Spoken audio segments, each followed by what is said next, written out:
আদর্শ সমাজ আমরা গঠন করতে চাই, তাহলে ব্রহ্মচারীদের ঠিক যেরকম আচরণ করা উচিত সেটা প্রভুপাদ বর্ণনা করেছেন, এবং মায়েরাও সেরকম আচরণ করবেন। তাহলেই কেবল আদর্শ সমাজ গড়ে উঠতে পারে। প্রত্যেকটি বর্ণ এবং প্রত্যেকটি আশ্রম তারা নিজের মতো করে চেষ্টা করবেন আদর্শ সমাজ গড়ানোর গঠন করার জন্য। কার উপদেশের উপরে ভিত্তি করে? নারদ মুনির উপদেশের উপরে ভিত্তি করে। তো এখানে প্রভুপাদ 7 নম্বর শ্লোকের অনুবাদে এবং তাৎপর্যে বর্ণনা করেছেন, ব্রহ্মচর্যের অর্থ কেবল বিবাহ না করার ব্রত গ্রহণ করাই নয়, অধিকন্তু ব্রহ্মচর্য নিষ্ঠা সহকারে পালন করা। আবার বলছি, একটি হচ্ছে বাহ্যিক বেশ, আরেকটি হচ্ছে অভ্যন্তরীণ পরিবর্তন আচার আচরণ, যেটা আরো বেশি গুরুত্বপূর্ণ, বাহ্যিক বেশের থেকে আরো বেশি গুরুত্বপূর্ণ। এইভাবে অনুশীলন করার ফলে ব্রহ্মচারী, গৃহস্থ, বানপ্রস্থ অথবা সন্ন্যাসী সর্বত্র ভগবানের উপস্থিতি উপলব্ধি করে পরম ব্রহ্মকে হৃদয়ঙ্গম করতে পারে। খুব খুব গুরুত্বপূর্ণ শ্লোক এটি, 16 নম্বর শ্লোক। এইখানে নারদ মুনি যদিও এখন পর্যন্ত বেশিরভাগ কিন্তু উনি ব্রহ্মচারী এবং সন্ন্যাস আশ্রমের বিবরণ দিয়েছেন, কিন্তু যেহেতু আগের অধ্যায় গৃহস্থদের এবং স্ত্রী জাতিদের নিয়ে নারদ মুনি উপদেশ দিয়েছেন যুধিষ্ঠির মহারাজকে, এইখানে এই শ্লোকটিতে সংক্ষিপ্ত আকারে উনি সার মর্ম উনি প্রদান করলেন যে ব্রহ্মচারী হোক, গৃহস্থ হোক, বানপ্রস্থ হোক আর সন্ন্যাস হোক, যে কোনো আশ্রমের ভক্তরা তারা ভগবানের উপস্থিতি উপলব্ধি করতে পারে নারদ মুনির আদেশ অনুশীলনের মাধ্যমে। এখানে কিন্তু নারদ মুনি কোনো ভেদভাব করেননি। উনি, আমরা যদি ভেদাভেদ করি আমরাই কিন্তু বিড়ম্বনায় পড়ব।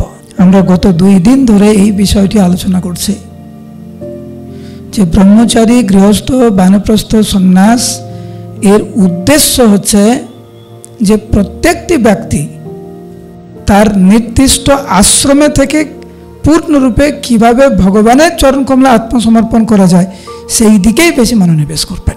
তা না হলে নারদ মুনি কিন্তু এটা বলতে পারতেন না যে সন্ন্যাসী যেরকম সাক্ষাৎ ভগবানের সান্নিধ্য উপলব্ধি করতে পারে, ব্রহ্মচারীও পারে, গৃহস্থ ভক্তও পারে, বানপ্রস্থও পারে।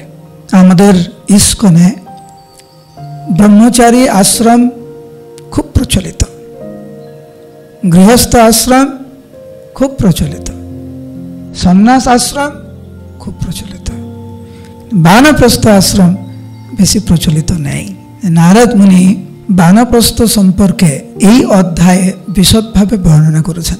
ভয় পাওয়ার কিছু নেই যারা গৃহস্থ ভক্ত।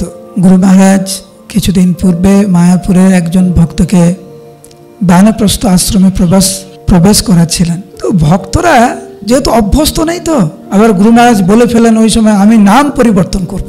যেহেতু ভক্তরা অভ্যস্ত না, কি হবে নতুন নাম, এখন কি গৃহে থাকবে না কি হবে, অনেক বিভ্রান্ত। গুরু মহারাজ নামটা একই রেখেছে, তো দাস অধিকারের জায়গায় উনি করে দিলেন বনচারী। মায়াপুরে যাকে উনি বানপ্রস্থ আশ্রমে প্রবেশ করিয়েছেন ওনার নাম নন্দকৃষ্ণ প্রভু। তো গুরু মহারাজ বললেন আজ থেকে, আগে তো নাম ছিল নন্দকৃষ্ণ দাস অধিকারী, বললেন আজকে থেকে তোমার নাম হবে নন্দকৃষ্ণ দাস বনচারী। তারপর কি গৃহে থাকবে কিনা? গুরু মহারাজ বললেন গৃহে থাকতে পারো, অসুবিধা নেই, কিন্তু এখন পূর্ণরূপে সেবাতে মনোনিবেশ করতে হবে তোমাকে, টাকা পয়সা নিয়ে বেশি ভাববে না।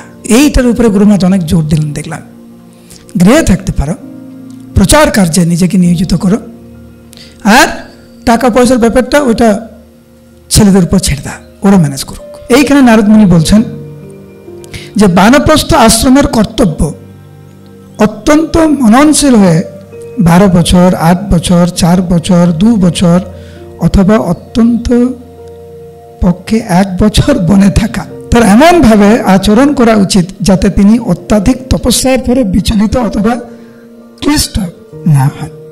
এটা খুব ইন্টারেস্টিং ব্যাপার এই শ্লোকটি। এখানে বলা হয়েছে বনে থাকা উচিত। বন কোথায়? সেখানে এসি আছে নাকি, রান্না করার জন্য কিচেন আছে কিনা, সুযোগ সুবিধা আছে কিনা, অনেক মাথা ব্যথার ব্যাপার। তো প্রভুপাদ অন্যান্য জায়গায় বর্ণনা করেছেন আমাদের যে মন্দিরগুলো আছে সেইখানে বা পরিভ্রমণে বা তীর্থক্ষেত্রে বা গৃহ থেকে দূরে পুরো প্রচার কার্যে নিয়োজিত হওয়া। যারা প্রচারক, যারা পরিভ্রমণ করেন, আপনারা ভালো করে জানেন যে প্রচার কার্যে যাওয়া মানে ভগবানের উপর নির্ভরশীল হওয়া ছাড়া কোনো পথ নেই। কোথায় থাকবেন, কখন প্রসাদ পাবেন, আদৌ প্রসাদ পাবেন কিনা কোনো নিশ্চয়তা নেই। সেই আপনি যত বন্দোবস্ত করুন না কেন, আপনি 10 জায়গায় ফোন করে রাখতে পারেন, 9টার সময় গাড়ি এখানে পৌঁছাবে, আপনি প্রসাদ এখানে নিয়ে আসবেন, দুপুরে ওইখানে পাবো, রাত্রে ওখানে পাবো, পরিকল্পনা করতে পারেন। কিন্তু প্রচারক মানে বেশিরভাগ সময় জেনে রাখবেন আমাদের কোনো পরিকল্পনা কাজ করে না। কখনো ভালো, কখনো মন্দ, সব মিলেমিশে কৃষ্ণের উপর নির্ভরশীল।